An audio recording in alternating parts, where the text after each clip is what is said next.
Muting stroke কিভাবে practice করবে নতুনদের জন্য। প্রথমে একটা কর্ড ধরো, এফ মেজর কর্ড ধরলাম। এবার এই যে স্ট্রোকটা করলাম এটা হচ্ছে নর্মাল স্ট্রোক। কিভাবে? এখানে কোনো মিউটিং অ্যাপ্লাই হয়। যখন মিউটিং অ্যাপ্লাই করব, এই যে সাউন্ডটা কিন্তু অটোমেটিক ড্রপ করে গেল বা থেমে গেল। কিভাবে হচ্ছে? যে প্রেসারে আমরা কর্ডটাকে ধরছি, মানে আঙুলে তো চাপ দিতে হয় তারের উপর, যে পরিমাণে বা যত জোরে আমরা চাপটা দিচ্ছি সেই চাপটাকে আমরা কমিয়ে দিচ্ছি বা প্রেসারটাকে রিলিজ করে দিচ্ছি। যখনই রিলিজ করে দেব তখনই কিন্তু সাউন্ডটা ড্রপ করে যাবে। তারের ওপর থেকে আঙুল কিন্তু তুলে দিচ্ছি না, ঠিক আছে? জিনিসটা ভালো করে বুঝবে। তারের ওপর থেকে আঙুলটা তুলে দিলাম সেটা নয়, কিন্তু জাস্ট যে প্রেসারে আমরা ধরেছিলাম সেই প্রেসারটাকে রিলিজ করে দিলাম বা প্রেসারটাকে কমিয়ে দিলাম, তখনই কিন্তু সাউন্ডটা অটোমেটিক ড্রপ করে যাবে। এটা প্র্যাকটিস করতে হবে নতুনদের। করতে করতে জিনিসটা কিন্তু আস্তে আস্তে তোমাদের ধাঁচে চলে আসবে। কিভাবে প্র্যাকটিস করবে? যে কোনো একটা কর্ড ধরো, এফ মেজর কর্ডই ধরো, অসুবিধা নেই। 1 নর্মাল স্ট্রোক, 2 বলে ওই প্রেসারটাকে রিলিজ করে দাও, ওটা কারণ মিউটিং স্ট্রোক হয়ে গেল। 3 নর্মাল, 4 মিউট। তাহলে 1 normal, 2 mute, 3 normal, 4 mute. 1 2 3 4 1 2 3 4। Continue এই প্র্যাকটিসটাকে করে যাও। 1 2 3 4 অল ডাউন স্ট্রোক। প্রত্যেক কটা আমরা ডাউন স্ট্রোক করছি।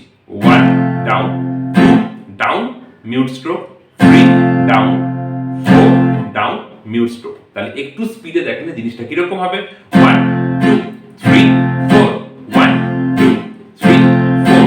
প্রচুর গান আছে যেখানে কিন্তু এই মিউটিং স্ট্রোক অ্যাপ্লাই হয়, ঠিক আছে? এটা গেল হচ্ছে ডাউন মিউটিং, মানে ডাউন স্ট্রোকই তো সব কটা করলাম, মিউটিং দেখালাম। এবার আপ স্ট্রোকেও কিন্তু মিউট হয়। সেক্ষেত্রে কিভাবে করবে? 1 and 2 and 3 and 4 and এটা হচ্ছে আমাদের নর্মাল স্ট্রোক। and মানে হচ্ছে আপ স্ট্রোক।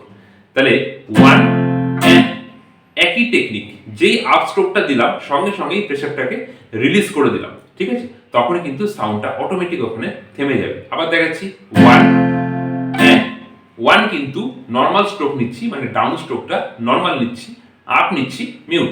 তাহলে 1 and হলো অটোমেটিক্যালি 2 and 3 and 4 and। তাহলে প্রত্যেক কটা মিউট আমরা আপে করছি। কিভাবে? একটু যদি স্পিডে দেখাই। 1 and 2 and 3 and 4 and এই জিনিসটা, ওকে? তাহলে প্রথমে ডাউন স্ট্রোকে কিভাবে প্র্যাকটিস করলাম? 1 নর্মাল, 2 মিউট, 3 নর্মাল, 4 মিউট। তারপরে যেটা দেখালাম সেটা হচ্ছে up stroke mute.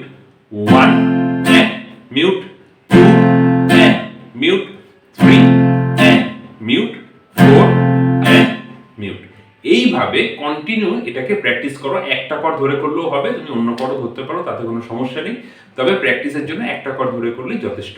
1 and 2 and 3 and 4 and 1 and 2 and 3 and 4 and এইভাবে কন্টিনিউ এটাকে প্র্যাকটিস করো। আস্তে আস্তে স্পিড বাড়াও, টেম্পো বাড়াও। প্রথমটারও বাড়াতে পারো, 1 2 3 4 1 2 3 4। এইভাবে প্র্যাকটিস করে যাও। এর ওপর অনেক স্ট্রামিং প্যাটার্ন আছে, মানে মিউটিং এর ওপর অনেক স্ট্রামিং প্যাটার্ন আছে, আমি আস্তে আস্তে দিয়ে দেবো। মিউটিং আলাদা জিনিস, চাক আলাদা জিনিস, ঠিক আছে? দুটোর মধ্যে কিন্তু গুলিয়ে ফেলবে না। মিউটিং আলাদা, চাক প্যাটার্ন আলাদা। মিউটিং এর ওপর কিছু স্ট্রামিং প্যাটার্ন আছে, আমি আস্তে আস্তে দিয়ে দেবো, ঠিক আছে? আপাতত এটা প্র্যাকটিস করো, নতুনদের জন্য করলাম ভিডিওটা। ভালো থাকবে সবাই, দেখা হচ্ছে নেক্সট ভিডিওতে।